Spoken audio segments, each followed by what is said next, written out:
মাঠে বল গড়ানোর আগে গ্যালারিতে দর্শকদের হাতে দেখা গেল 900 রোনালদো লেখা প্ল্যাকার্ড। সমর্থকদের আবদার মেটাতে খুব বেশি সময় নিলেন না ক্রিস্টিয়ানো রোনালদো।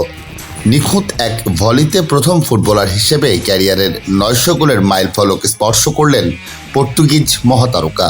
বৃহস্পতিবার লিসবনে নেশনস লিগের ম্যাচে ক্রোয়েশিয়ার জালে ব্যবধান দ্বিগুণ করা গোলে অনন্য কীর্তিটি গড়েন রোনালদো। এই গরমে ওয়ালটন এয়ার কন্ডিশনার এক্সচেঞ্জ অফারে স্প্লিট এসিতে 23,400 টাকা পর্যন্ত এবং কমার্শিয়াল এসিতে 42,822 টাকা পর্যন্ত নিশ্চিত ছাড়। Walton air conditioner, comfort without compromise. 34তম মিনিটে 6 গজ বক্সে ক্রস বাড়ান নুনো মেন্দেস, আর প্রতিপক্ষের দুই খেলোয়াড়ের মধ্য দিয়ে এগিয়ে ভলিতে ঠিকানা খুঁজে নেন রোনালদো।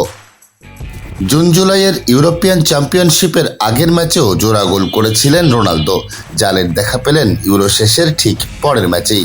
কিন্তু মহাদেশ সেরার লড়াইয়ের এবারের আসর তার জন্য ছিল চরম হতাশার। 5 ম্যাচে একবারও জালের দেখা পাননি তিনি। তবে 39 বছর বয়সেও তিনি যে প্রতিপক্ষের জন্য ভীষণ ভয়ঙ্কর তারই প্রমাণ মিলল আবার। আগে থেকেই আন্তর্জাতিক ফুটবলের রেকর্ড গোলদাতা রোনালদো। জাতীয় দলের হয়ে তার মোট গোল হলো 131টি। এই মহাতারকা বাকি 869টি গোল করেছেন Sporting Lisbon, Manchester United, Real Madrid, Juventus ও আল নাসরের হয়ে।